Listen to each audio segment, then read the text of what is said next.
Alléluia. Dia amin'ny fifaliana lehibe, tena fifaliana lehibe no iarabanantsika tsirairay avy ilay izay tonga eto amin'ny Avantika lasana vavy malala. Tena amin'ny fifaliana no andraisana anareo tonga soa tsara indray ato anatin'izao fandarantsika vavaka fembena izay raha no fandarana andramoka izao ny akiradio ny mpikambana ato anatin'ny vavaka fembenana dia ny groupe Zemaresy izay miaraka aminay isan'andro isan'andro manao tontosana izao fandarana izao. Dia fiadanan'ny tompony eo amintsika tsirairay avy raha ianao no androany vao tonga eto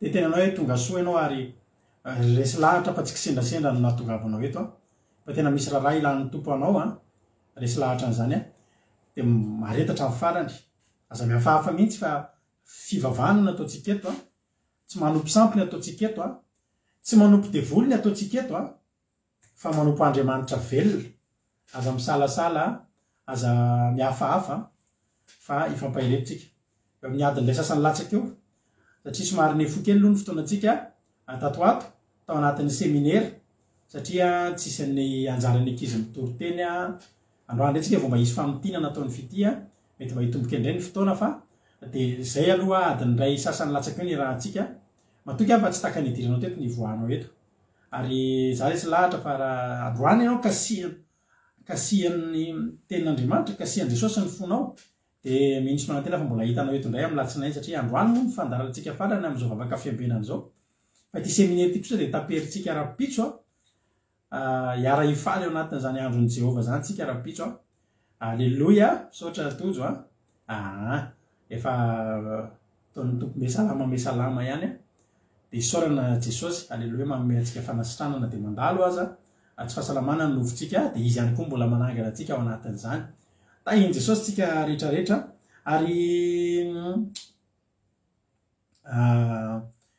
ranabavintsika Erika no niditra voalohany teto androany ity misy teny anankiray nakasika an'andro dia mba zaraiko aminao ao amin'ny Obadia ao bokin'ny Obadia ny Obadia moa tsisy toko voalohany na faharoa ny Obadia dia toko anankiray ihany fa ny amin'ny Obadia fa 7 mba raisinao io ranabavy Erika mba omeko anao satria anisan'ny tenin'Andriamanitra mba hitako androany nafinaritra izy io fa ao tendrombohitra izina dia na dia isy izay sisa afaka ary masina izy ary ny taranak'i Jakoba lasa ny fananany Alleluia ny taranak'i Jakoba ho afo ary ny taranak'i Josefa ho lelafo fa ny taranak'i Esau kosa dia ho vody vary ary rehetrareny izy ka ho levonina ary tsisy sisa afaka ny taranak'i Esau ianao le taranak'i Jakoba Alleluia dia nitsodrano izay tokony ho an'ny taranak'i Jakoba teto tsofoko rano anao ranabavy Erika tahin'ny tompo ianao raiso izany teny zany raiso ampolony zany Alleluia tena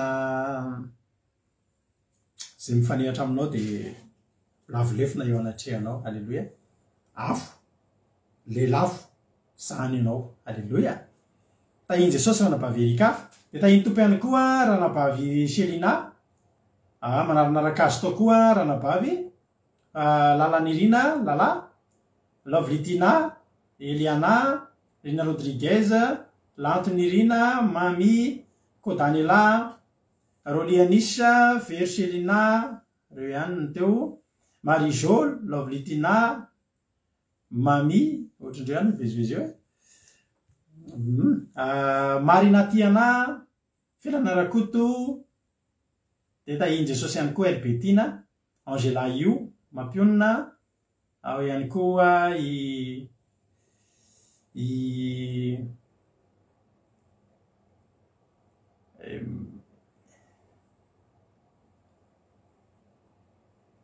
manahirana kely manaraka andrizy androany tsiry amboaramiel Mamsirandry Kodaleoni tsiry amboaramiel Volazindro Razana Monika Yama Andoandry Zamina tonga soa daholo Rantanirina Marie Charline Geneviève Randriamananjara Kodanela Razana Monika Jeso Mahery na ranabavy mihaja Thierry Ralbenja Tojo Mikael Fintso Kadaka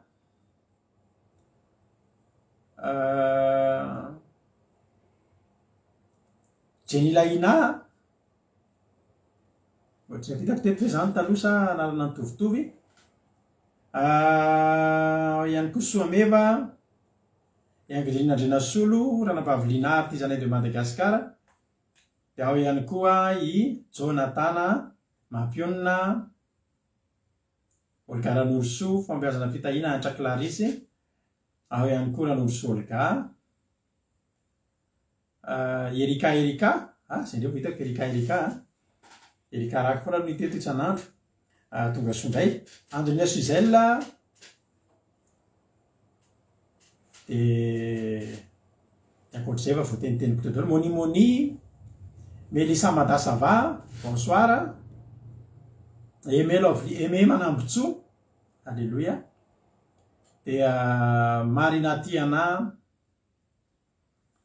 tonga soa daholo alléluia ny fiadanan'ny tompony eo amintsika tsirairay avy zaho matoko sy mino fa tonga indray ny andro fahatelo anatanterantsika ny séminaire androany ny séminaire antsika dia ny amin'ny momba ny hoe na dia manoloana ny sakana aza dia lazao aminy mbolandroso ihany dia mbolandroso indray tsika maro ny sakatsakana miresaka aminareo dia tafiresaka tamin'ny sasany taminareo androany za matsy rehefa zoma ohatry zao mba malaladalaka ny après-midi afaka miresaka tsara satria tsy miasa ny tena fa rehefa zoma hariva dia mameo mba manana fotoana mba ifampizarazarana ifampitafatafana kely amin'ny sasany aminareo dia tena hita mihitsy hoe misy tokoa ny sakatsakana fa zava-mahafinaritra dia zao tsika koa mbola mandroso foana alleluia ary zava-dehibe ny fifidiananao ny androso na dia eo aza ny sakatsakana fa averika any ao ambadika io sakana voatranao ny sakana dia misy fahasoavana ao ambadika izay amboarantsika tahiny Jesosy Fabiola Zanakandapa Naël Berta tonga soa tahiny Jesosy isika menakavy andaorantsika hiditra avatrany amin'ny fandaharana ametraka ny fotoana am-pilatan'Andriamanitra aloha tsika dia andao ranabavitsika Angela avy any Chine vita sinoa indray androany ny vavaka fanomboana fa aza matahotra vita sinoa tsy mora simba vavaka sinoa indray ny anotsika androany ranabavitsika Angela io avy any Chine izy nitondrantsika anatin'ny vavaka fanomboana menofinaritra ary tsika rehetra dia miverina ety any rehefa avy eo tany tompo ranabavy Angela anao fitenenana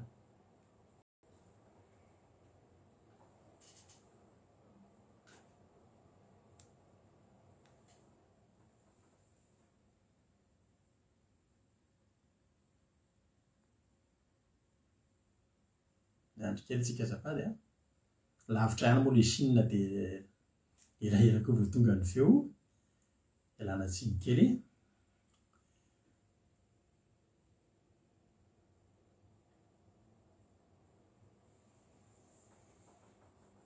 elana tsiny kely azafady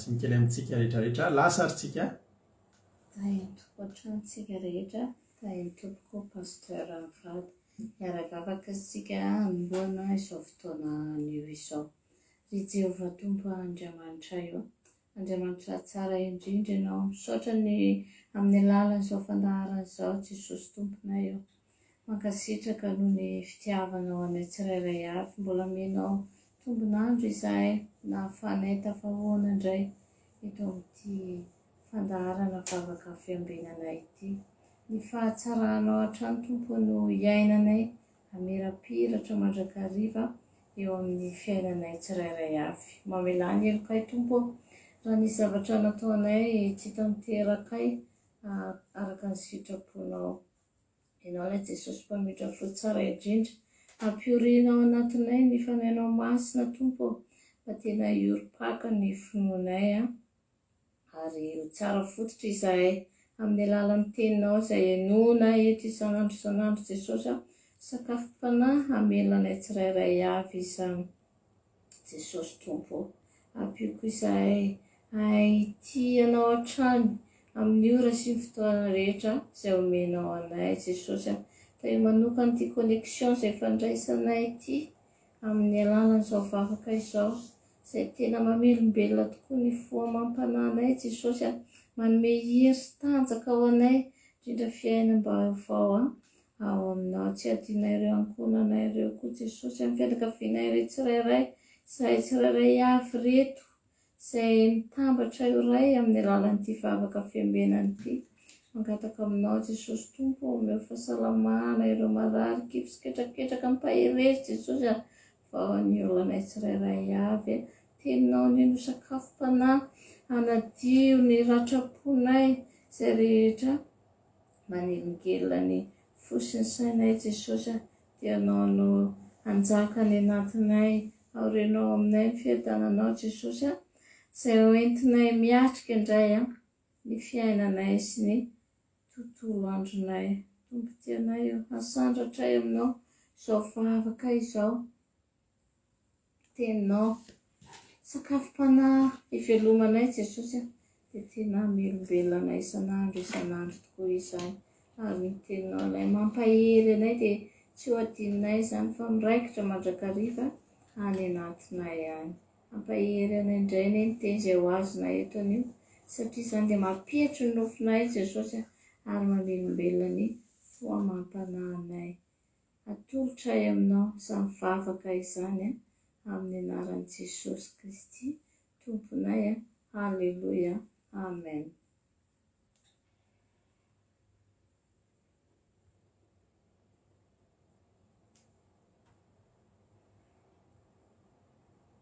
Que la paix de Dieu soit avec vous, frères et sœurs. Je vais vous faire aujourd'hui le résumé en français du sermon du jeudi 31 mars 2022 qui nous a été partagé par pasteur Jade. C'est aussi le deuxième jour du séminaire et le message principal de ce séminaire c'est « Avance toujours, même s'il y a des obstacles ». Le verset que nous allons lire se trouve dans Marc chapitre 10 versets 46 à 52. Marc chapitre 10 versets 46 à 52. Voici les écritures en italique, au nom de Jésus. L'aveugle Bartimée guérit à Jéricho, au nom de Jésus.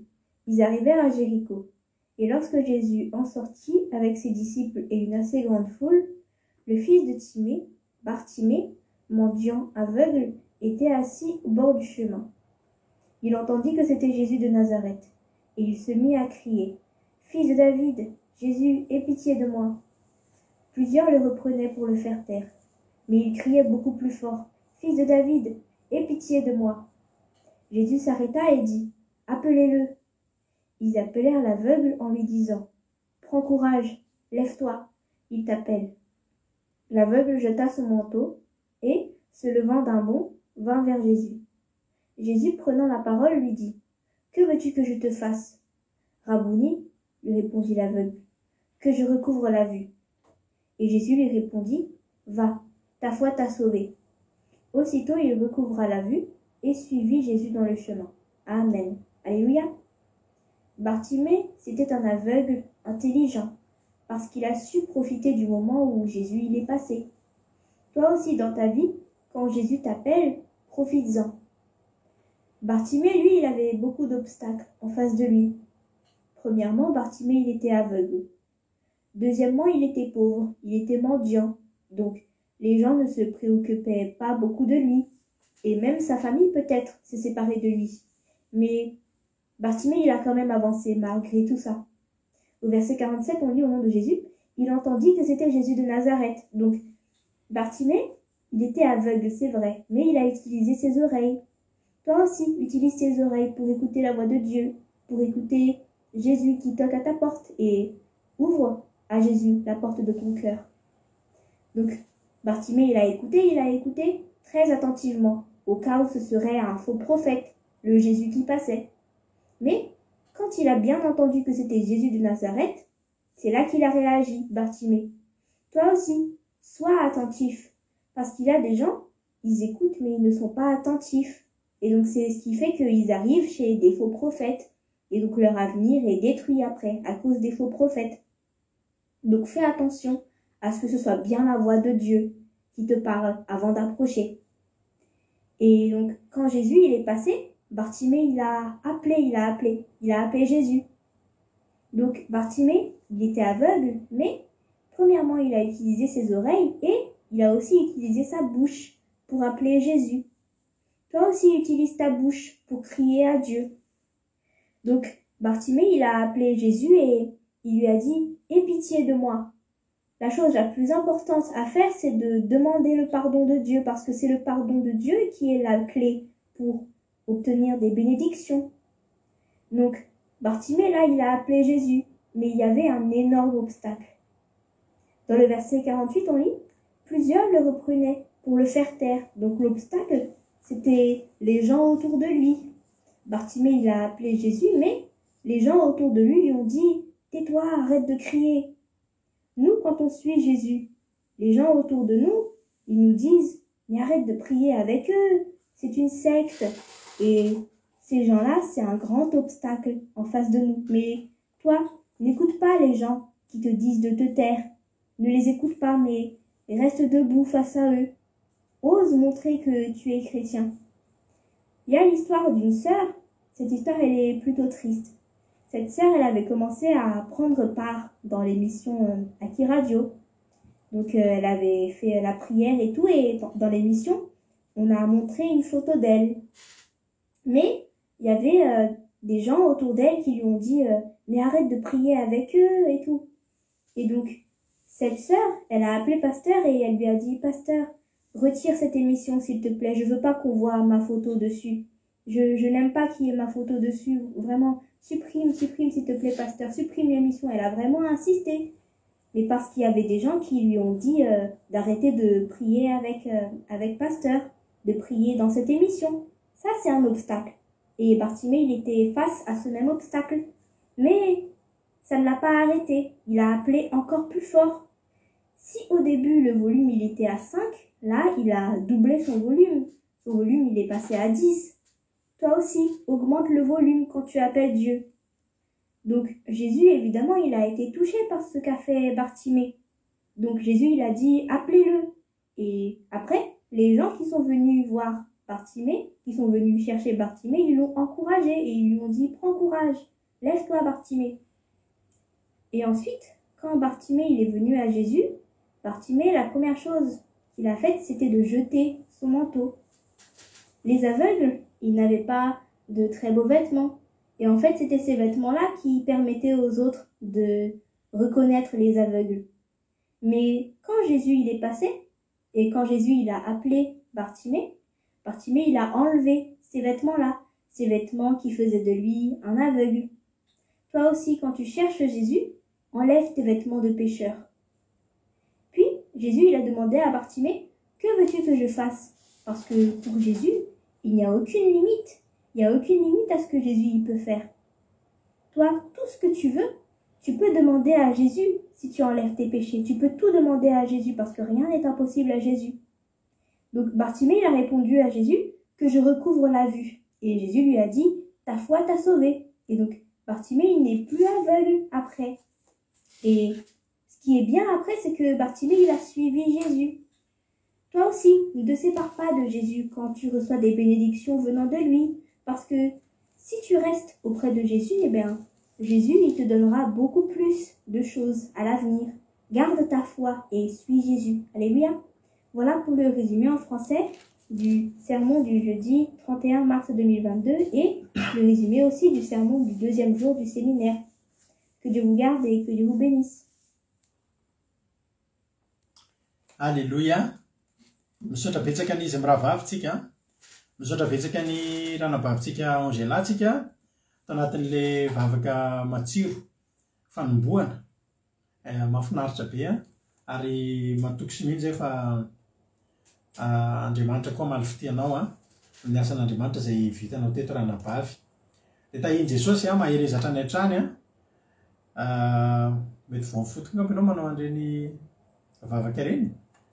Dia ho tahin'Andriamanitra ny tontolo andronao manontolo ny ankonanao sy izay rehetra mombanao ho tahin'Andriamanitra mitombosotra mitombo fahasoavana fampiasan'Andriamanitra hatrany hatrany. Misaotra betsaka ny fity ihany koa. Tenako anareo gagabe teo mbola navita famitiana ny vidiny fity tsy salama araka ny tenako hoe manavinavy daholo izy revo namalala tamin'ny herinandro ty fa dimbidimbina navinavy daholo zay ary fity no raraka farany lavo ny andrarezina fa mbola tsy nahika izy raha tsy navita famitinana. Dia isaorako anao isaorako an'ny fity fa hitan'i Jesosy zany zany tsy antery a tsy hoe lalàna miaramila to hoe tsy maintsy mahavita asan'andriamanitra ianao ry fity tsy zany ao anatin'ny ao am-pon'le izy alleloia dia jesosy amaly fitianao a fity kely mahireza daholo tsika tsirairay avy a entina pahairezana anareo ihany koa hoe mampisomanao asan'andriamanitra fa hitan'andriamanitra antsika ny asan'andriamanitra izay ataontsika tahiny jesosy ary tsika iomakomana antsika anaty pasika milohan'ny dirantsika amin'ny tenin'andriamanitra dia ataontsika no hira anankiray matetika izy ity dia ataontsika ary ho ataontsika manakoako izy ity amin'ny pasika dia izy ary zao mba mahay mitsatoka an'izany hiry zany hirany FFPM le izy a dia hira mahafinaritra fa ataontsika tany amin'ny fiangonandehibe foana izy taloha dia zay izy ataontsika andrano matetika izy ity fa ataontsika amin'ny pasika dia ina ary zany izy zany raha ianareo ireo amin'ny firanany FFPM izy a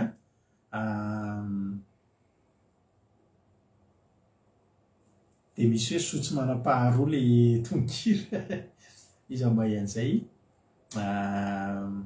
tsy marina aloha fa neka marina ihany ny mary zao fa dia tsy marina ihany nefa ndao ary alefantsika le hira misaotrandreo koa mifankasitrahana izay ataonareo andrareo a fa mampahery andrareo foana ny fankasitrahana izay ataonareo a dia tahiny jesosy a isika rehetrarehetra mahereza daholo a isika tsirairay avy ndao ary avy hatrany a dia eno iritsika dia afintsika hiditra avy hatrany amin'ny tenin'andriamanitra andro fahatelo amin'ny seminarantsika izay faranantsika rapitso tontolo a faranantsika nyfanaisana fanasan'ny tompo ndao ary a meno finaritra ary tsika tsirairay avy a alleloia amen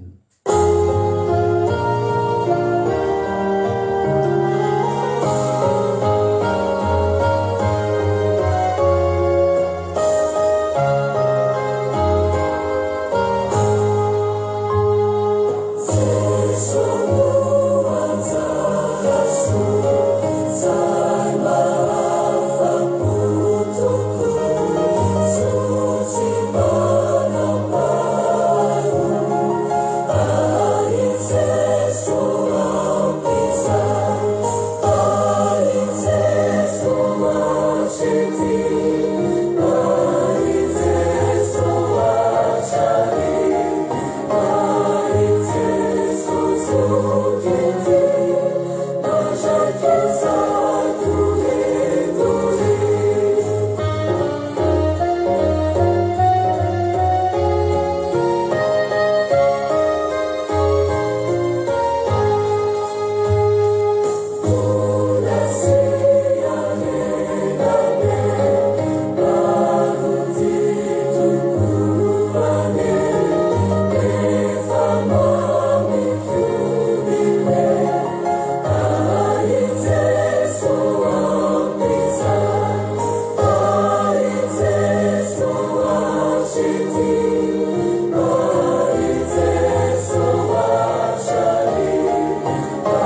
misotranareo mandray anjara am'le kilalao kely hoe inona ary le ira ataontsika nekana marina ihany nareo fa neky nandiso ihany koa nefa de ataontsika zany amin'ny pasika vita ny etsika ataontsika ity a ampitsika ifalianina de ampitombo a kokoa ny ara-panahy hitombotsika amin'ny fahamasinana hitombotsika amin'ny fahadiovana ara-panahy ny fiafarana ty seminaire ty ny etsika ngeza be ataontsika aorian'ity a de ny fankalazantsika ny pasika amin'ny 15 ny volana avril efa nazavaiko anareo ihany moa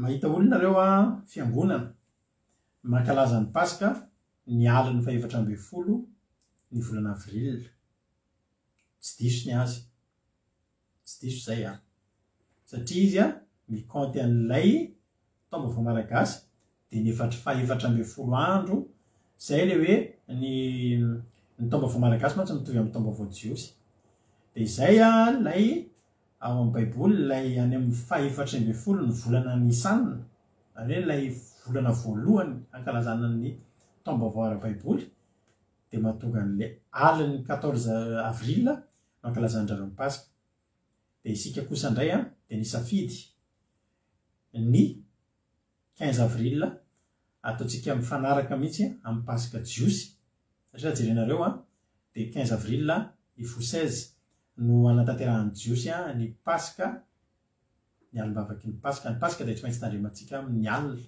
mahatonga an'le izy io a alimbavaka so de gaga mantsynareo kany atsika de 15 ifo 16 ary le izy koa hitako hoe alamin'Andriamanitra ihany koa zay zavatra satria zay le 3 andro iarahantsika ty atraminay a ny zoma alina tsika anatanteraka zoma alina ohatry zao zany tsika zao afaka tapabolana androany zany afaka tapabolana androany zany tsika ry havana ohatry zao tsika efa anaty alimbavaky ny pasika tsy za rehetra tsony hitanao eto fa zay rehetra tonga ty atokantraminay a ho avy ny avy any Suisse ho avy ny avy any Allemagne ho avy ny avy any eto Frantsa sy ny manodidina meka nisy vahiny tsy apozina mihitsy ary lavilavitra de lavitra fa mbola tsy tao indray aloha ny tiana tenenina hoe anankalaza pasika isika amin'io diovy ny fo olona hiatrika pasika zany amin'ny herinandro ambony io a afaka soma tsara ny aretina tsy mahatsiaro aretindretina tsony zay mivady sitra nara-dalàna tena mahazo aina tsara amin'ny herinandro ambony andeha ataontsika hoe amin'ny herin'ny androany mampionina raha sitrapon'Andriamanitra amin'ny herin'ny androany a de eto zay mivady no hitondra fampianarana pasika hatram'izay fampianarana pasika zay mivady reny eto de alefa jerinareo fa amin'io a de live eto a no natanterahitsika ny fampianarana ny pasika satria betsaka aminareo mbola tsy mahalala hoe inona moa ny pasika aiza le bitro kely de le chocolat kely de le atody zay ny fampataratsika ny pasika fa tsisy idirany izany rehetrarehetra izany fa sarobidy mihoatra lavitra noho ny volamena sy ny vatosoa fa ny rahasoan'ny Kristy a latsaka fa vovony Kristy pasika ho atsika ka hampianatra atsika momba ny pasika zay amin'ny herin'ny androany dia ao arinan'izay a de miandry ny herinandro sisitsika de misokatra ao anareo ny tokantranonay a de tonga ianareo a ny somalitsika ikanatanteraka ny alimbavaky ny pasika mazava ho azy matory aty zay tonga aty ny maraintsika ho tanterahantsika ny commencement ankira sy ny fampitinany toloteny live no hainonareo azy ahitany tsanganandro Jonathan amizay nareo anao tarika fotoana ahitany tsanganandro tojo nareo amitina ny toloteny tsika mihaino eo ho betsaka ny zavatra ho ataontsika amin'io tena isy io tena hoe masoandro mody ny ampalelo a maro ny programme ataontsika amin'io ary amin'io a izy ny olona vavonara-paindrana vavisarylina zany Nicole Fanjaniana tahiny Jesosy tonga soa de toy vita ny commencement ankira sy ny fampitina toloteny dia ny commencement zay irahana hatramin'izay any anaty zoma possible tonga dia irahantsika rehetrarehetra eto ary isy activité hafa ao ataontsika amin'io zany hoe tsy ho tenenina melo daholo moa le izy satria manjary tsy surprise tsony fa zara tiana tenena fotsiny hoe iaina zava-mahafinaritra tsika amin'io mitohy hatramin'ny lahady tsy misaraka etontsika raha tsy tena anatina feno tanteraka ny fotoana lahady zay mody dia mody latsinainy tsinona tsy miasa tsika fa lundi de pakan'izao tontolo zao dia mbola malalaka koatsika latsinainy tsika zany mbola tsisy miasa zay mbola tafajanona io dia amin'ny 12 taona tsika vao mifo sy ny sisa fifaliana tena anisan'ny fety ngeza indrindra tao amin'ny baiboly izay akalazaintsika tsika tao amin'ny fandaharana andramoka izao dia tena makalaza tena mitandrina ny paska sy ny pentecoste alleloia dia tandremantsika amin'ny fotorotoro amin'ny finanana mofo tsisy masirasira izy ny zoma alina fa ho akalazaintsika so amin'ny fitsanganan'i jesosy ny alahadin'io andro voalohany amin'ny herinandro akalazaintsika amina fiderana mahafinaritra be dia za miny fa tsy jesosy any nitsangana amin'io fa zay rehetra fahafatesana teo amin'ny fiainanao andalo an'io paska io tsika dia ho paska fandresena ho atsika rehetrarehetra miandrandra zany ianareo misy tena hoe fiainana tsy mety ny tsimbadika mihitsiny fa hitsimbadika eo orinan'io paska io hitsimbadika amin'le tsara fa tsy hoe hitsimbadika amin'le ratsy amin'andriamanitra tsy misy zavatra miratsy zany fa hitsimbadika tena hoe izy glôby vadika ozy ny olona mivadika ny glôby ny fiainanao mihitsy no tenen'ny olona amin'izany ka dia ataovy zava-dehibe ho anareo ny fitandremana ny paska io fa zava-dehibe raha lasina mpavimalala dia tahiny jesosy isika rehetrarehetra efa misy any moa ny ankizy atao amin'ny groupe zay maresy no avy dia io moa anay manokana dia tsara fantatrareo fa zay dia efa hatramin'izay dia efa zatra foana zay mandray ohatra zao resaka asan'andriamanitra zay taloha tenenay anareo ary anetananay anareo raha mbola resaka asan'andriamanitra aza mihafahafa nareo mampandroso asan'andriamanitra nay taloha ny tranonay hatramin'ny nanomboka ny vavahanay ohatra zao dia tena irina mihitsy ao an-tranonay ny anaovana alim-bavaka ao atokotaninay ny anaovana vavaka ohatra hoe vavaka tendrombohitra fifatikanina tamin'izany ao tokantranonay fa zatra mandray an'izany ao amin'ny tokantranonay dia tsy maintsy misy efitrano anankiray natokanay eo amin'ny mpanompon'andriamanitra tena misy fandraisana fanasan'ny tompo mihitsy amin'io raha nabavy Charline tena izy fandraisana fanasan'ny tompo mihitsy amin'ny paska io ary amin'ny zoma moa mbola ampianatra eto zay mivady misy zavatra mbola mety tsy nataonareo dia ho ampianarina koa amin'io zavatra natao tao amin'ny baiboly nataon'i jesosy misy fandraisana fanasan'ny tompo mihitsy amin'io ny tokantranonay hatramin'izay misy efitrano anankiray efa atokanay ho ana-mpanompon'andriamanitra avy lavitra tonga mamangy anay tonga mivahiny ao an-tokantranonay asiana plasy ho an'izany ny fiainanay tokantranonay hatramin'ny nanaovanay an'ity asan'andriamanitra ity tsy mifindra trano zay raha vao tsy misy efitra anankiray azo atokana ho an'ny asan'andriamanitra fotsiny etika ilazana anareo zany hoe mahazo to dia mahireza mampandroso filazantsara any an-tranonareo fa hitahin'andriamanitra ny fiainantsika izany rehetrarehetra izany etika ilazana anareo zany hoe nareo zay ho avy amin'ny paska dia misokatra ny tokantranonay misokatra ho anareo atanandroa tonga tianareo aza mihafa fa tsy misy ninona ilaina tsisy fandraisana anjara ty tsisy fanatitra tsisy nefa tonga ava ny fonao mangeta hitan'andriamanitra zay ny zava-dehibe tonga ianao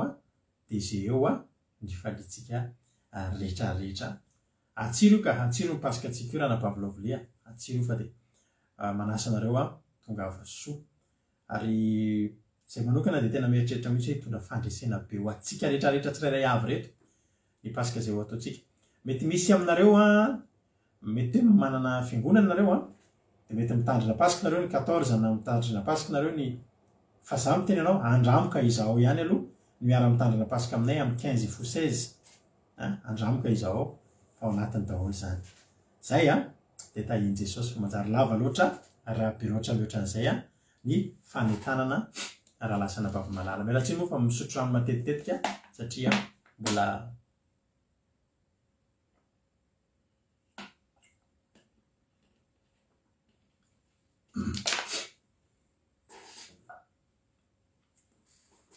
Alléluia. Herbetina, raha ny tena marina anatin'ny andro firavoravontsika mandritra ny herinandro, raha nanana fotoana sy nanana toerana afaka tsy ny asa dia mandritra ny 7 andro manatanteraka ny andro firavoravona isika dia mandray fanasan'ny tompo isan'andro. Sainga tsy vita zay am'izao fotoana iainantsika zany tsy vita izay zavatra zay fa dia mandray fanasan'ny tompotsika ny Pasika, ny alimbavaky ny Pasika isika no mandray ny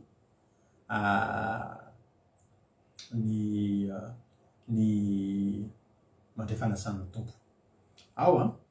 Eny ary andro fahatelotsika androany ny amin'ny seminaire hoe na dia manoloana ny sakanaza dia lazao amin'ny any mba handroso.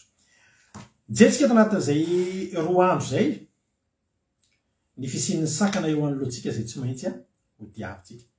Ary alohan'ny atongavana anatina tanjona anankiray dia misy foana hoe sakana. Ary tadidinao fa ohatr'izao mihitsiny paralèle ohatr'izao Andriamanitra sy ny devoly. Dia miainga Andriamanitra dia miainga koa ny devoly. Dia ny devoly miezaka foana zay tsy hatateraka.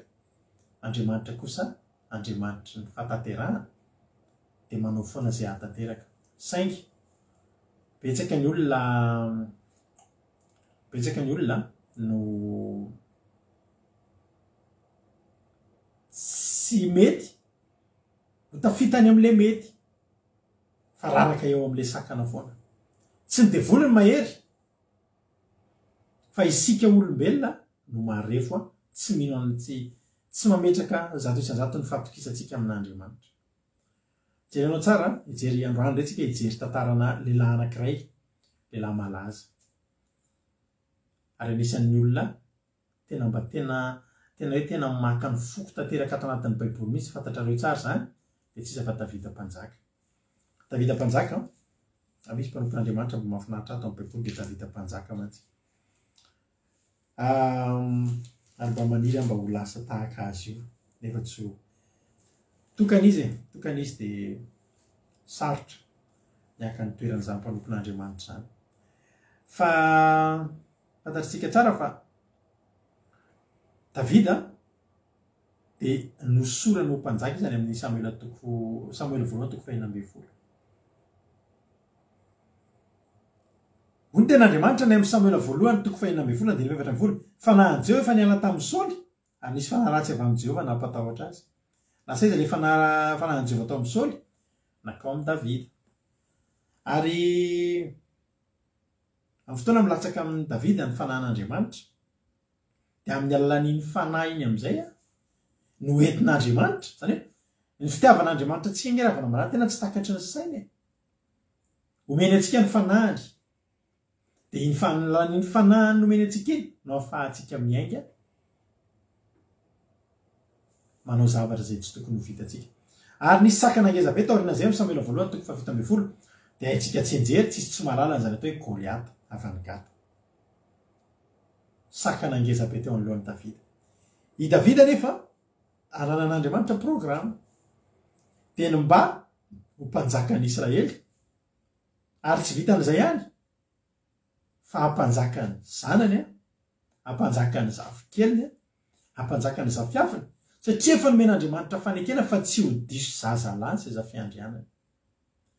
Zany hoe nianina tamin'ny Davida Andriamanitra fa ny taranaka Davida dia izy mpanjaka foana.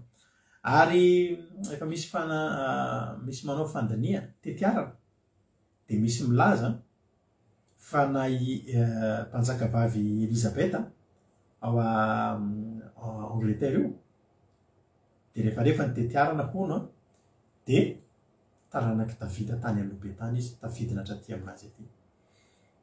Satria Andriamanitra rehefa mianina zavatra anankiray dia tsy manatsoaka an'iny. Dia za mino an'izany na dia tsy nanao recherche be aza fa zay mino an'izany ka mino an'izy io sisa mbola mpanjaka mbola eo maneran-tany dia mino an'izany a satria za tsy nao recherche fa za kosa nefa mafatapatatra an'Andriamanitra ihany.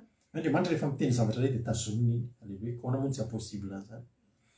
Saingy izao eo anoloan'i Davida misy sakana ngeza be dia io sakana io i Davida rery tamin'ny olona rehetrarehetra no natsapa fa io sakana io a no tohatra ekaran'i Davida amin'ny fotoana farak'izay aingana.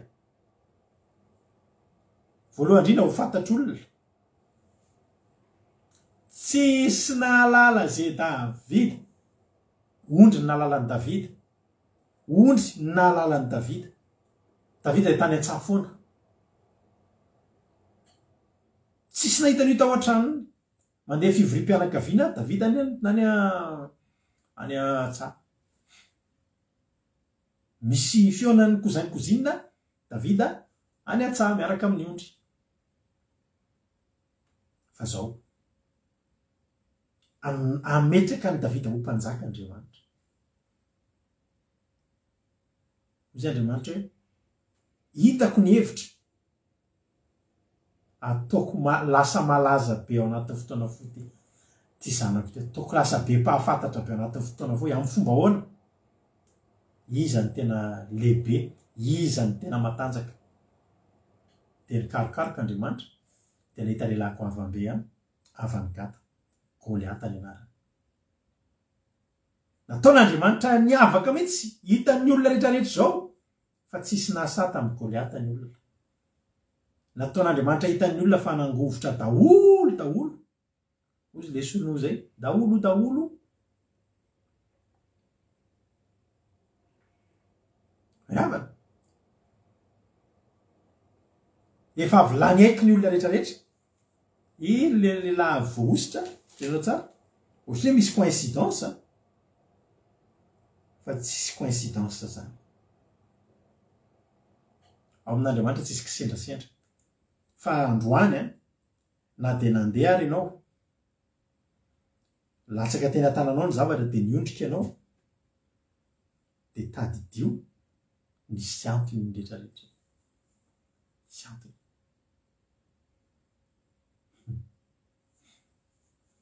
Zany andro tany amin'ny tranonay ile vao nifindranay teo aty aminay feno vorokely dia any amin'ilay hazo amin'ny trano misy anay taloha feno hazo dia feno vorona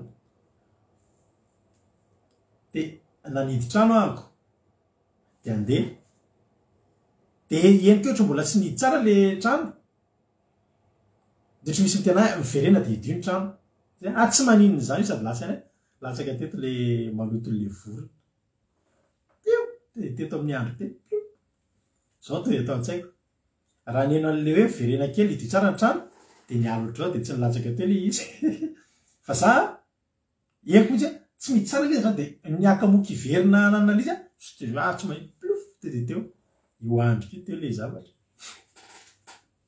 Tanao raha ny verina zany dia tsy teo iny tena mitany iny latsaka. Ny zavatra rehetrarehetra eo amin'ny fiainantsika eo amin'ny fiainanao na zavatra eritreretinao farak'izay kely dia tadidio ry havako.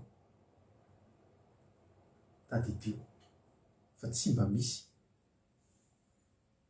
nandeha tsikelikely, tsy mba misy kisendrasendra reny. Ka teto dia zao teo le lehilahy goavambe nandrasan'Andriamanitra 40 andro niaky. Iza tsy za iza ny samy ady amiko efa tsy za. Vao hitako Davida andeha hanaritra sakafo amin'ny rahalahy irabotsy ny ravany Davida. Iretinao fa Davida efa voahositra ho mpanjaka fa Davida tsy hoe tonga dia oeraoera be efa hovaina an-trano fandeha amin'izay efa mpanjaka. Iran'ny dada ndana many za maniraka mpanjaka ary dada voahositra ange zao lehilahy zao aniraka mpanjaka tsy nanao zany Davida. Irabotry mbola irabotry ihany lasa ihany izy.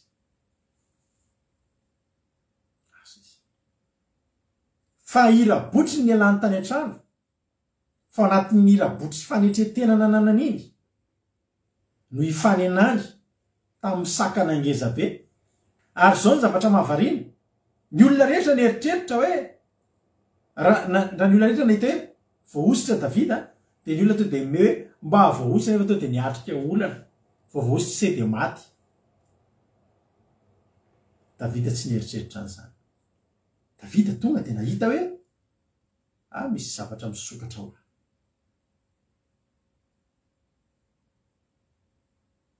Teo am-pandalovana mihitsy Davida nisy teny hitanareo va lehilahy miakatra io iaka ny Israely ny akarany koa izay lehilahy mahafaty an'io dia ataon'ny mpanjaka manan-karem-behivavy ary dia omeny koa ny zanaham-bavy ho vadiny sady tsy ampandoavy ketra ny Israely ny taran'izay. Tonga Davida dia ahoana toizy Davida ho anahy io za mampianatra anareo foana nareo rehefa misy zavatra manoloana anareo resaka fifaninana resaka zavatra ohatrohatr' zany dia zao idiro za rehefa misy zavatra ohatr'izany dia oza hoe matoa eto dia ataon'Andriamanitra ao anahy io ary rehefa misy zavatra zay ohatra hoe misy zavatra olona maromaro ny hoe dia misy zavatra tokony atao dia mety tsy ho vita za samy manao andreny foana ny ady izao za miavaka fotoana ampahafantaran'Andriamanitra fa misy tanany ety amiko. Halleloia. Dia ataoko zany tena za tena teny amiko anao fa za tena za samy faninana hoe misy olona mahavita zavatra be aniny reny fa za kosa fantatra fa za misy fanan'Andriamanitra ato anatiko. Halleloia. Dia zao tonga Davida dia hoe inona tsara hoe ny atao amin'io. Davida tsy nahita hoe sakana angeza toy ny angedany fa ny Davida dia zao za voaositra. Ny olona rehetrarehetra teo lehilahy mpiady fa teo ambonin'io avoana io dia tafika anankiroa miaramila firiny teo fa nisy olona ray niavaka teo tsy miaramila fa mpiandrondry fa voaositra. Ianao voaositra zany tena zavatra tsy azo spesipesenina ny ao ambadika zany. Zany hoe olona voaositra zany tsisy nina azo atao amin'izany. Ny olona voaositra ry havako malalako dia olona tena miavaka, dia olona tena tonga dia olona tena hoe ahoana ry ny lazako anao amin'izany tonga dia olona spesialy le tonga dia olona hafa mihitsy zany olona voaositra zany. Halleloia. Tamin'ny nareo zao ny groupe izay maresy tamin'ny oviana moa antsika nanao an'ilay fanosorana nareo zao efa voaositra ianareo taty atokantrano nanaovana ny fanosorana tamin'izay nisy tonga taty fa nisy ny betsaka natao en ligne ny fanosorana zava-dehibe reny ary fantaro fa nareo olom-boaositra tsy azo atao niny nareo zany zao olom-boaositra zany tsy maty mosavy zany ohatra tsy olona resy anady zany tsy olona miavaka ianao ozy izy TDL ozy na L ohatra zany. Ka Davida reny ny voaositra dia zavatra nitranga tsy tantariko lava be tsony fa tsy io ny ifatoantsika tsy androany fa dia zao resy ny Goliaty tsy miorako tsika ka mioraka hoe alleloia fa zany zavatra efa nampozina hoe Goliaty resy ny Davida normal be azo antoka hatramin'izay zany fa resy ny Davida Goliaty tsy miresaka ny angezany fa tsotra fotsiny ny ray mifora ny ray tsy mifora zany ianao raha miteraka zazalahy dia fora ataovy didipotra ny zanakao ara-baiboly zany tamin'ny Pentecote iny tamin'ny Pentecote mariny dia zao ry havana malala i Davida sady mifora no mbola voaositra ohatrany tsy teo tsisy dikany dia afaka iny ny sakana fa hiditra sakana karazaka sakana manaraka tsika eto afaka ny sakana tonga dia nyroborobo be tao anatin'ny fotoana fohy tonga dia nalaza be mihitsiny raha nanana compte Facebook Davida zany nanana page hoe Davida naresy ny Goliaty vetivety kely io page io dia miparitaka be tonga dia misy tena abonné tonga dia super fan tonga dia paritaka tena partage firy tena tonga de fa zay mafiry azony pazony Davida tonga de Saul nafaterivario fa Davida nafatian'alina ozy le hevitra anankiray hitan'Andriamanitra nanandra taminazy fotoana anatin'ny fotoana fohy nalaza olona tsisy nafantatra to de fatatazy vitiny zao ry havana mpanjaka am'izay Davida nandalo ady mafy a fa tsy voatery mora ny miaraka amin'Andriamanitra tsy voatery mora raha nampahavely be tina raha mety a de ataotsika anaty impegna aminao manontany de am'izay variana daholo a ny fanontanianao any a de any amin'ny MP de raha mety zany a de araiky amby 50 fa azavainanao zay mino hoe mifantatra ihany koa ngely izy de ho tenenao Pentecoste zany a mivafana koa ny daty arakaraky ny Pasika ihany koa zay a de i am'izay fa lasa miaramila lasa mpanjaka Davida tsy mora ny natrehana fa sao na mora na sarotra tongavana amin'ny toerana ray rehefa Andriamanitra ny teny hoe tonga eto dia tsy maintsy tonga eo am'izay toerana zay alleloia fa zao zavatra olana isika misy fotoana avelan'Andriamanitra eo an'loantsika ny sakana io aratsika androsotsika fa misy ny fotoana ny devolindray manisy sakana eo an'loantsika ary hafahafa rehefa tonga amin'ny toerana io a zao zavatra nitranga nisy sakana navelan'ny Davida iorona teo anoloany rehefa lasa mpanjaka izy sakana voalohany Samuel faharoa fa 1:10 ny anaovana fahirano any Raba sy ny nakany Davida ny vadiny Oria. Andiny voalohany ary rehefa nierina ny taona ka mbita amin'ny andro fandehanan'ny mpanjaka iady dia naniraka ny Joaba sy ny mpanompony ary ny Israely rehetra Davida ka nandringana ny taranaka Amona ireo sady nanao fahirano any Raba fa Davida kosa nijanona tany Jerosalema ihany. Inona nataony Davida hatramin'izay? Mandeha mivoaka miady. Inona moa ry havana no hoe mahatonga antsika? Inona ny lafitsara ny ady? Inona ny mahatsara ny ady? Ny lafitsara ny ady eo amin'ny fiainana dia mahatonga an'ilay olona Davida rehefa iady dia manana fifandraisana amin'Andriamanitra izy. Matahotra ny ainy dia tsy maintsy lasa mivavaka. Tsy mitovy mihitsy ny vavaka ataonao alohan'ny atory raha mipetraka any tetezan'ny be kiraro ianao sy ny vavaka ataonao alohan'ny atory raha mipetraka eo ambotsi-rohatra ianao ohatra. Tsy mitovy ny tonom-bavaka ataonao raha andeha lavitra amin'ny tômôbilina somary mikolopalopy ianao a tsy dia azo antoka sy ny tômôbilina tonga dia raitra be tsy mitovy. Fotoana daholo na mekohaka na mivavaka amin'ndradrarà rehefa le ratsiratsy iny ny tômôbilina dia eo dia jereo koa mponeny da io koa Jehovandriamanitra le moterany Jehova tsy avela misôvy raha io rehefa le tena le vaovao be aleluia raha io tiako miaraka aminao endrika sarika ny boky fanava amen aleluia rehefa ny klima raha teo n'inona laza tsy mitovy lafitsara ny ady zany dia zao iady ianao any iankina amin'Andriamanitra ianao manao an'io teto indray dia zao ny zavatra nitranga raisiny Davida ny nahampanjaka azy lasa izy nijanona tsy niady fa mipetraka izy.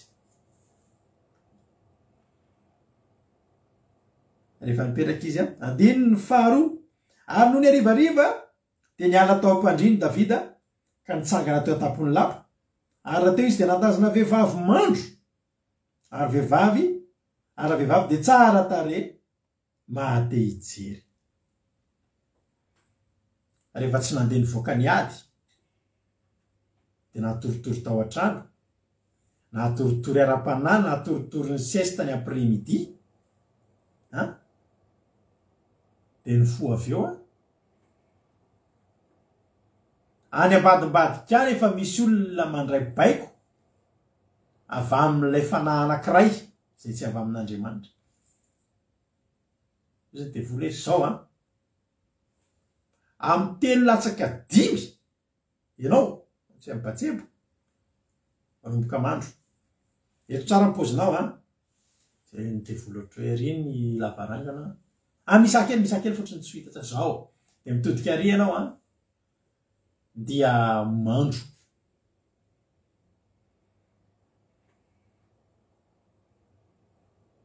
Foany zay David tazana teo an-davarangana efa misy zavatra ny andro eo ka tsy nandeha niady miaramila teo nivavaka tao le andeha niady any fa David atory aloza izy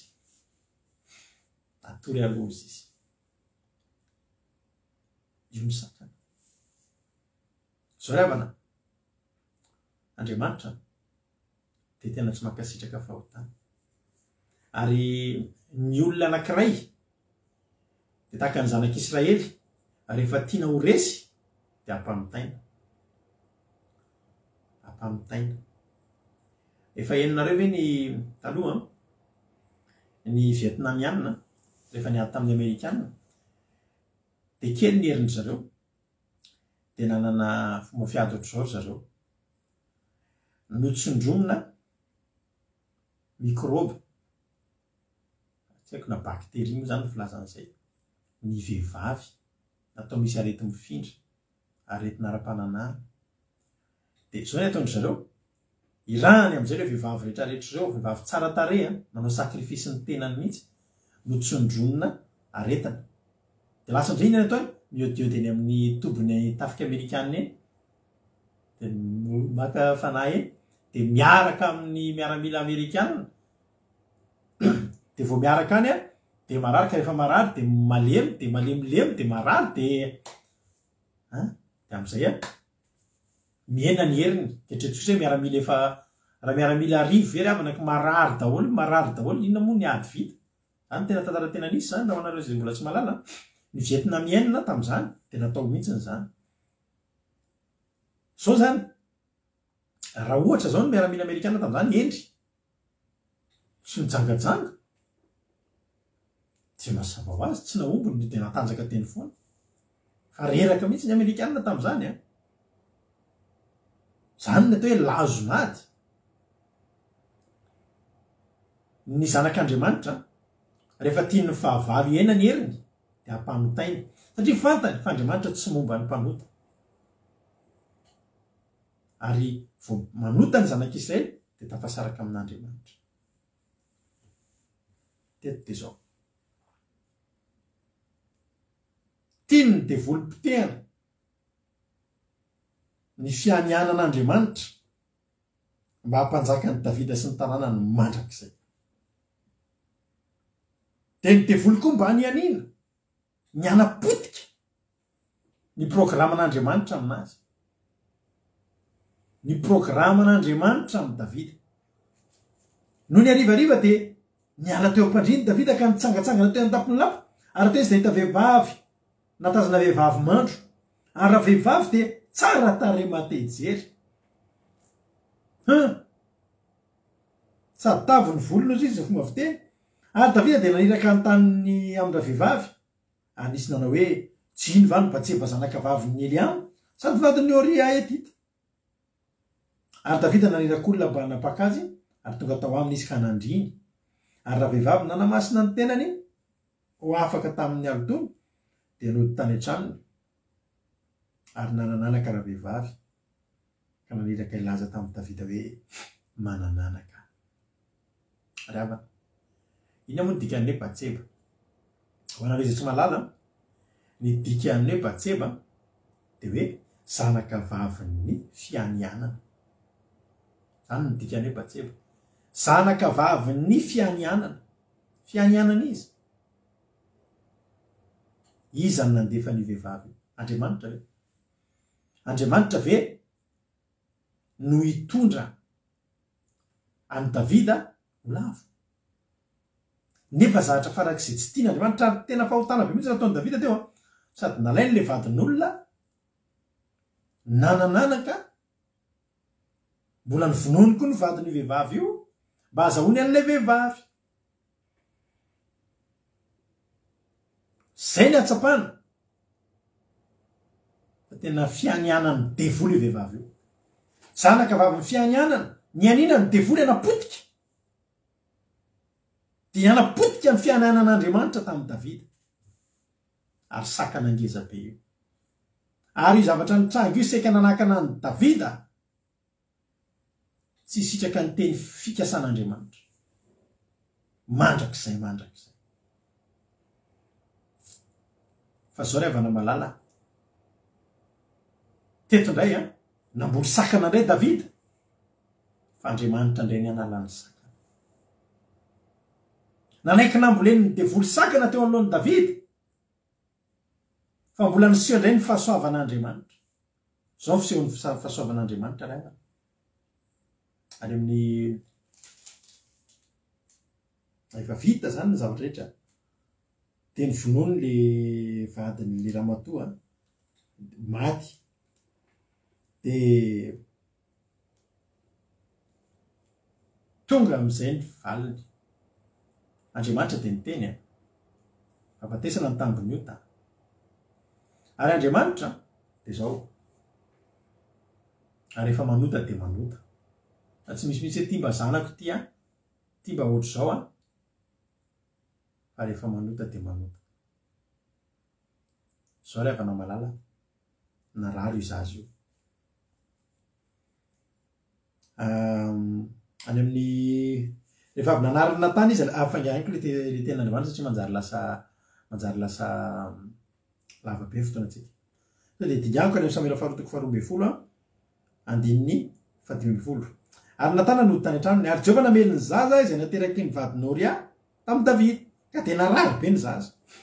Ary nifona tamin'Andriamanitra ho an'ny zaza Davida dia nifahadianina sady niditra nandro tamin'ny tany nandritry ny alina.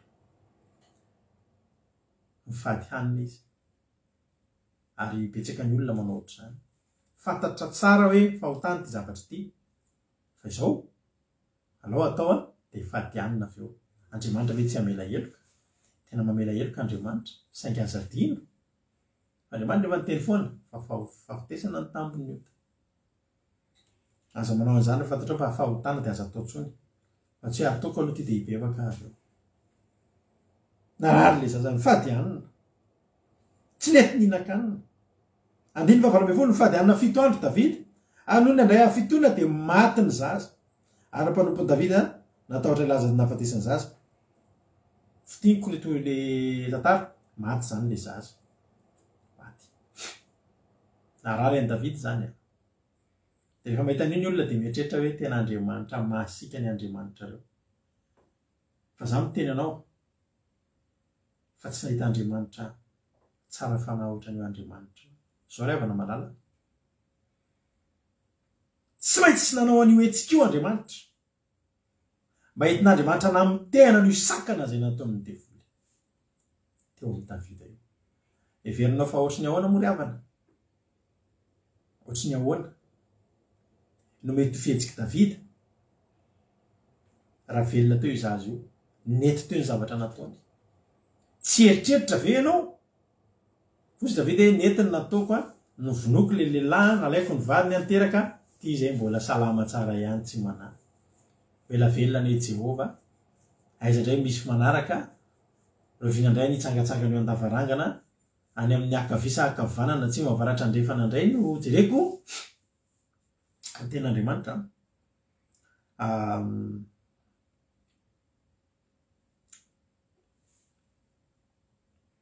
Any amin'ny Hebreo isika jery teny any amin'ny Hebreo vetivety. Hebreo 12.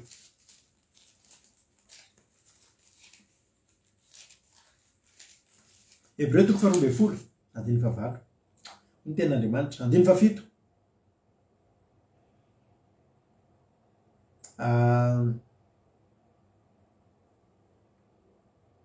Ndao Hebreo 12 ataotsika Hebreo 4:14 mivakitsika voalohany. Ianareo tsy mbola nanohatra ny ady tamin'ny Ota hatramin'ny faharetatsahandra. Ary adinonareo ny fananarana izay nilaza aminareo toy ny amin'ny zanaka hoe anaka aza atao zavatra kely ny famaizan'i Jehova ary aza reraka raha resy lahatra ny anatra ataony ianao. Fa izay tiany Jehova ny fahaizana ary izay zanaka rehetra raisiny no kapohiny. Fa mahaizana ny antony aretanareo, Andriamanitra mitondra ireo tahaka ny zanaka. Fa iza moa izay zanaka tsy fahaizindrainy? Fa raha tsy fahaizina tahaka ny hitondrana azy rehetra ianareo dia zaza sary fa tsy zanaka. Zaza sary. Zaza sary zany a, zaza tsy nateraka zany fa zaza natsanga. Lafa ratsy ny zaza sary eo amin'ny Baiboly any amin'ny Deutéronome 7:20 any dia misy teny manao hoe ny didy maro samihafa dia ny lalàna momba ny zaza sary. Deutéronome 7:20 any dia ny 7. Ny zaza sary dia tsy mahazo miditra amin'ny fiangonan'i Jehova na dia hatramin'ny tanàna ny 115 aza tsy ahazo miditra amin'ny fiangonan'i Jehova. Tsy izany anefa mipoaka raha man'Andriamanitra amin'ny Davida. Hitako ngery avy nahazo katsaina mihitsy ny fahorian'i Jehova nanao an'ilay tihetsiky ty tamin'ny Davida. Hoe zanaka tianao fa kapohanao ataonao matiny zany, marary azy zany. Saingy izao, zava-dehibe loatra amin'Andriamanitra ny mahatateraka ny teniny amin'ny Davida. Fa tsy hanaisotra anazy ho lasa voaisotra ilay teny fikasana efa manomanino an'i Davida. Dia tsy maintsy miditra tamin'ny famaizana izy. Noporifondy fa tsy zaza sary Davida. Ianao raha misy zavatra ataonao ozy ilay olona anankiray tamin'izay. Raha tena misy zavatra kely ataoko raha dia ohatrany kapohan'Andriamanitra foana. Misy zavatra tsy mety vao manota kely zavatra kely dia izay mantsy anazy. Tena misaoran'Andriamanitra rehefa tianao Jesosy. Tena marina. Inona ravana izany olona manota tsy misy ninona miseho amin'ny fiainany tsy anarin'Andriamanitra? Mba ampy alefaso ny sainao lavitra. Fa sao dia mba zaza sary ianao fa tsy zanak'Andriamanitra. Fa ny zanak'Andriamanitra mahasaro-piaro azy, mahasarotiny azy. Malahelo ravana raha manoto zany tsy ahitsin'Andriamanitra. Aiza ny hafarako ravana? Aiza ny hafarako? Tsy maintsy niditra tamin'izay Andriamanitra. Maty ny zaza. Niporofon'Andriamanitra. Fa zanaka tiako anao ry Davida, tsy ataoko ary ataoko hitan'ny devoly izay nametraka an'io, ny aninany amin'io zanaka vavy ny fianianana io, nametraka an'io vehivavy teo amin'io fotoana io, ataoko hitany fa tsy avelako resin'izany ianao. Nisoron'Andriamanitra ny sakana. Nampian'Andriamanitra Davida ny ala ny sakana. Mbola faharoa taorianan'izany mbola nisy sakana faharoa indray napetraka Davida teo napetraka ny devoly teo anoloan'i Davida. Lava be ilay izy fa tsy hamaky verset intsony satria lava dia lava ny fotoana raha vao izay. Fa ao alindrinao indray any amin'ny Samuela faharoa ambadibadika kely eo 7:20 dia Samuela 7:20 dia ny amin'ny nataony Aminona sy namon'ny Absaloma azy. Nisy zanaky Davida zany teto nanao tsy nety, nanao ratsy. Nanana zanaka vavy teo Tamara, tsara tarehy be mihitsy izy, dia nanana zanaka lahy atao hoe Aminona. Dia zava-doza be mihitsy satria ny violeny Aminona ity ilay Tamara zanaky Davida vavy. Ary zanany samy zanany ihany zany no fanimba tao. Dia nalahelo be ilay zanany anankiray atao hoe Absaloma dia namaly faty dia nivonoiny Aminona. Korotana be mihitsy tao tokantrano Davida tamin'izany. Ny zavatra nitranga tsy nandray andraikitra Davida. Voahenony Davida fotsiny ilay hoe le lehilahy Aminona nanao ratsy tamin'ilay Tamara tsy nandray andraikitra izy. I Aminona no nanao ratsy an'ny Tamara dia Absaloma no namono any Aminona. Vakiana raika izany teny zany any Samuela 7:20. Azonareo? Dia tsy nandray andraikitra Davida. Ny tsy fandraisantsika ray aman-dreny andraikitra amin'ny zanatsika dia fahotana anatrehan'Andriamanitra. Be dia be amintsika ray aman-dreny tsy mandray andraikitra eo anoloan'ny indrindratsika ety andafy ety. Ety andafy moa dia fampianarana foana hoe tsy azo ataony mibedy zaza, tsy azo ataony mikapotika zaza sy ny sisa. ten'Andriamanitra ravana na any Madagasikara ianao na ty andafo na aiza misy anao ny ten'Andriamanitra ny atsika no code de la route tsika fa ny zanaka ty na ny fahaizana sanarina azy tsitsiana ratsakazo tsy hoe vonoina ho faty fa anarina jereo daholo ny efa ranony vazaha tsisy bedibedesa zany mba zay mety ataony dia ataony tsy zany nampianariny ten'Andriamanitra tsika ka tsy nandray andraikitra Davida ny kolokolo ny kenakena eny teo daholo efa zanaka efa mifanao an'izany dia tsy nisy fandraisana andraikitra hoe mba ny bedy mafy mba nisy hetsika dia iny any farany ny famono izy roa lahy dia namaty le ray mbola tsy nisy hetsika nataony Davida ihany koa satria any ny eritretin'ny Davida fa hanehoana fitiavany zanaka ererabe zany ererabe zany ary za teny aminao fa raiso ny andraikitrao maray mpianakaviana sy rem-pianakaviananao raha tsy kolokolo reo zanako reo dia adin'Andriamanitra anao hoe raha tsy taizako mihitsy zany reo zanako reo adin'Andriamanitra anao fa tsy nandray andraikitra Davida nefa rano izy ianao ny zanany andry le namonony rahalahany io tsy nandraisan'ny Davida fepetra reo ihany io ihany no mitsangana naka ny fanjakana hitanao ry havana saika very ihany koa ny fiandrianana teo fa no fahasoavan'Andriamanitra mbola tonga ihany Andriamanitra retinao va any amin'ny Samuela faharoa toko fa 15 any i Davida ilay voaositra Samuela faharoa toko fa 15 ary Davida niakatra teny an-tendrombohitra riva ka nitomany teny am-piakarana ary ny saron-doza ary nandeha tseny kiraro afa-boninahitra tanteraka mpanjaka tseny kiraro tso ny saron-doha lehilahy rehefa misaron-doha tsika tsy misaron-doha rehefa mivavaka fa rehefa misaron-doha tsika mivavaka dia afa-boninahitra tsika resy tsika amin'iny zany no tsy mahara-baiboly ale le film Jesosy dia le Jesosy misaron-doha iny lehilahy tsy misaron-doha zany rehefa mivavaka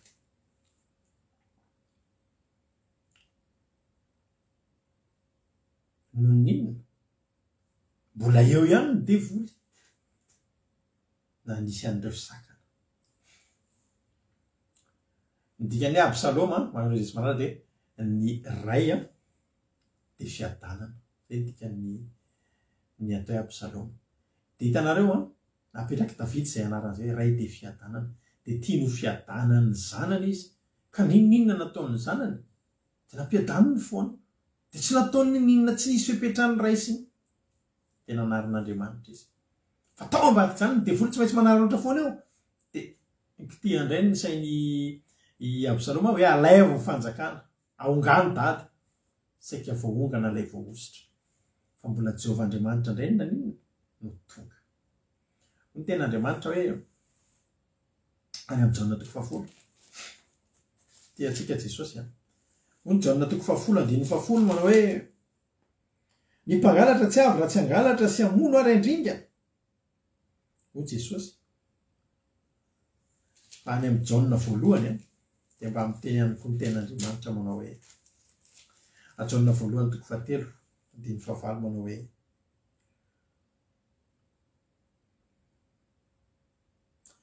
izay manota dia avy amin'ny devoly satria ny devoly manota hatramin'ny voalohany izao no sehoany zanak'Andriamanitra dia ny andrava ny asan'ny devoly ny devoly zany te handrava antsika te handrava ny planin'Andriamanitra amin'ny fiainantsika fa Andriamanitra kosa indray handrava ny planin'ny devoly izay naiky hamotika antsika alleloia ny sakana izay efa afaka Davida tany aloha tsy hainy nanararoatra azy dia nanaiky nambolena sakana izy teo aloha tamin'ny alalan'ny Batseba ilay zanaka vavin'ny fianianana tamin'ny alalan'ny Absaloma ilay rain'ny fiadanana ry havako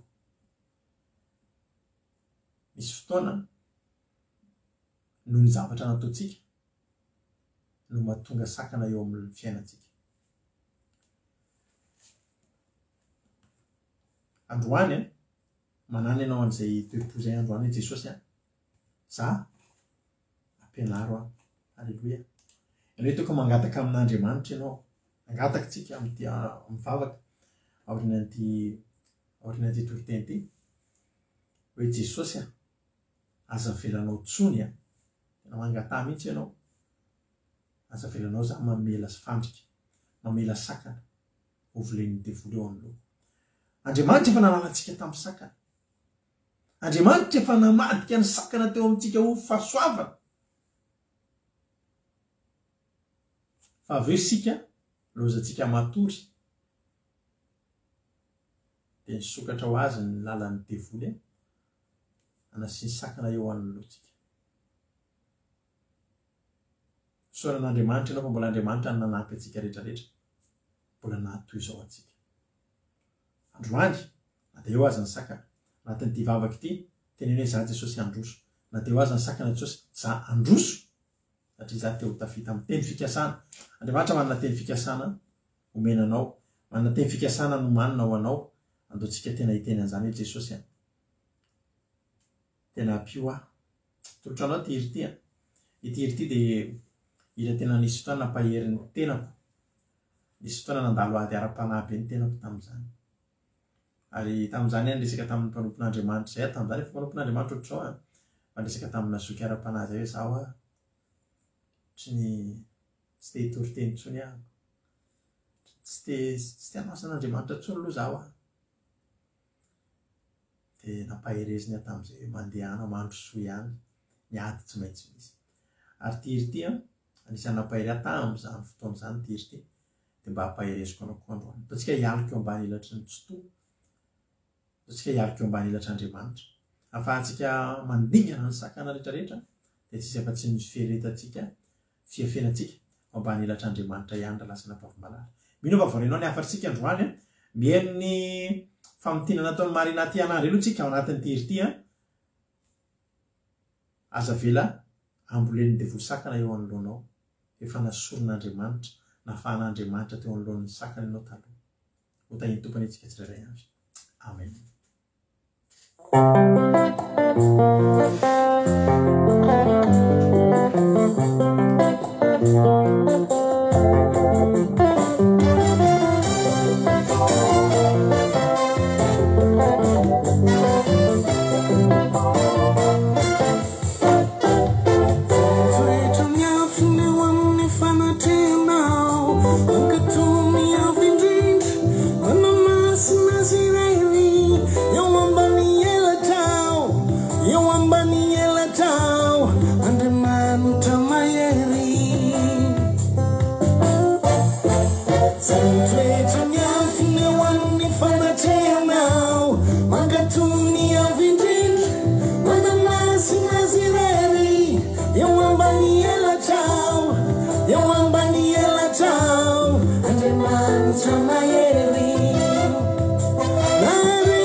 Kisha kusinu,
Rahantsika vavaka izany androany andaontsika rehetra hiara hiteny hoe Jesosy io zay sakana rehetra nyvoleko tamin'ny fitondratena tsy mendrika nataoko dia hifonako ankehitriny.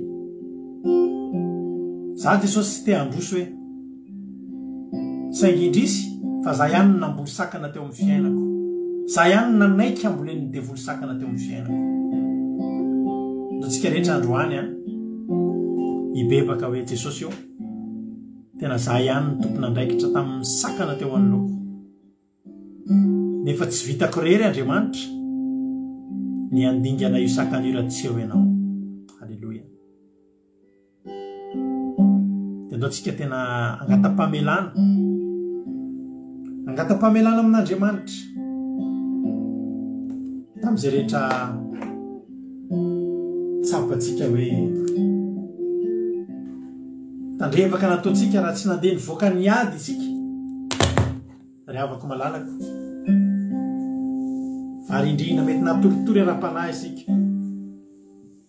Ny olona nandeha nanafika fa isika natoko hoe efa voaositra sy efa mpanjaka dia nanaiky natoritory ara-panahy isika. Ny devoly nefa tsy kely lalana ary nararotiny tao anatin'ny toromaso mpahafatesantsika isika. Azonao atao amin'izao fotoana izao ny mibebaka hoe Jesosy io tena hifonako aminao, fa tena nisy sakana nyvoleko teo anoloko tsy afahako mandroso, ary na dia te handroso aza tsy afaka nohony amin'ny sakana eo anoloko. Fa raha mibebaka ianao androany, Andriamanitra anao ny zavatra rehetra afahanao mihoatra ny manda, mihoatra ny sakana, dia handroso ianao tsy maintsy tanteraka aminao ny teny fikasan'Andriamanitra. Halleloja. Hivavakantsika amin'izao fotoana izao. Jesosy io misaotra anao zany amin'ny fitiavanao anay, misaotra anao Jesosy ny amin'ny fitahiana nataonao teo amin'ny fiainanay. Misaotra Jesosy satria tena tianay tokoa ianao ary tsy mbola nandalo fotoana, mbola tsy niraty fotoana ianao tsy nanampiana anay. Misaotra Jesosy, ampio zahay andrava ny sakana izay navelanay iorina teo anoloanay. Ampio zahay. Vavaka Jesosy an'reto mpanomponao tsirairay avy izay manaraka an'izao seminaire izao. Amindreo fo ary esory ny sakana. Avelao zay androso. Avelao zay androso Jesosy. Androso zay sady anonitra ny ratsy, anonitra ny lasa, fa te androso makany amin'ny fahatsarana, te androso makany amin'ny teny fikasana. Sotra Jehovah Andriamanitra. Da io reto mpanomponao tsirairay avy, ianao mahita ny anatin'ny fotsy miloaka ny tsirairay avy. Fa raha tena matsapa kosa izy ireo Jehovah Andriamanitra, raha tena matsapa izy ireo Jehovah, hoe tena tsy netiny zavatra nataony. Ianao anianao ny hetsika rehetrarehetra Jehovah Andriamanitra. Ahafahanay tsirairay avy miala n'io sakan'io. Tena avelao mihitsy Andriamanitra mba ho tanteraka aminay ny teninao. Avelao mihitsy Jehovah Andriamanitra tena ho tanteraka aminay ny teninao. Ireo teny fikasana, teny pasoavana izay efa nitsofanao rano anay. Aza avelanao voafafan'ny tanjevaka izay nataonay. Fa avereno izay amin'ity androany ity. Avereno dia avelao mba handroso fa te handroso izay ary voninandroso. Sotra Jesosy a. Tena ny aja ny sotra sy ny voninahitra anao efa hatramin'izay dia mandrakizay.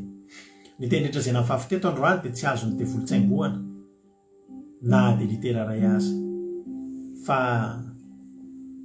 hifafy amoha avy zato eny amokatra be dia be anatin'ny fonay tsirairay avy.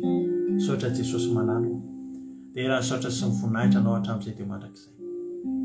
Zay tsy voalazaka ianao malala ny mahasoa dia mihoatra noho izay bekely ny etretinay sy takatry ny sainay ataonao mihoatra lavitra noho izany ny amin'reto mpanomponao reto. Tsisy overmaina zao fiaretatory izao. Tsisy ala maina akory izay rehetra nandalo ny aritory ny eny zao seminera izao. Amporofonao amin'ny tsirairay avy fa tena Andriamanitra miteny eto amin'ity fandarana ity ianao. Sotra Jehovah Andriamanitra tsara indrindra. Lehibe ianao a, misy andrata amin'ny voninahitra ao. Halleluja. Amen. Hivavaka ao ny firenena ny ranavavitsika Rolia amin'izao fotoana izao a, afa-tsy Allemagne. Teny tompo ranavavy Rolia anao ny fitenenana. Teny tompo paster, teny tompo tsika rehetra izay mpanaraka an'izao fandarana izao, dia mbola hiara hivavaka ary tsika ho amin'ny firenena malalatsika. Ry Andriamanitra raina mahery, maheva ny zavatra eto, rain'i Jesosy Kristy, sady raina ihany koa ianao. Ianao koa fanamasina, dia mpanamasina anay ary mitoetra lalandava atao-ponay ianao. Eny mangataka lalandava sy maniry lalandava ny fahamasinanao izay fanamasinao, mba hitoetra lalandava atao-ponay. Misatranao zahay noho izany teny somafaly izay voarainay teto izany. Eny ianao fanamasina no hitarika ny fanahinay rehetrarehetra, fa tsisy ho very, fa tena hakatoa izany teny izany, iraikitra mandrakariva ao am-ponay izany. Tompo, aza velanao ho azo ny Satana, voarebireby ny fiainanay rehetra. Fa ianao Jesosy Tompo, ary ianao Andriamanitra ray no ametraka ny teny atam-ponay, ary tsy hiala amin'izany teny izany ary tsy hiala eto intsony izahay, fa hipetraka aminao mandrakariva ary ho eo ampelantananao ny fiainanay, mba tsy ho voarebireby izahay. Tompo, ho mpandresy izahay amin'ny fiainanay rehetra, ary tena hivoaka mpandresy noho ny fitiavanao ary misakana rehetra dia hoe soronao amin'ny anaranao Jesosy Tompo, satria ianao Jesosy efa nanolotra ny tenanao teo ambonin'ny hazo fijaliana hamonjy anay zanak'olombelona. Dia ny ranao mahery izay mitoetra ato anatinay no hanome anay lalandava izay rehetra angatahanay sy irianay, indrindra fa ny fanarahanay dianao mandra-pahatonganao eo amin'ny rahoan'ny lanitra, ka tsisy ho very sy voatory hatramin'izay ka hatramin'izao mbola hienoina ian'izao teninao izao. Tompo, isolo koa ny sakana ratsy izay mahazo an'io tanindra malalanay Madagasikara io. Mivavaka sy mitalao, mandohalika isan'andro izahay fanamasinao, mba hidiranao tanteraka amin'io firenena io.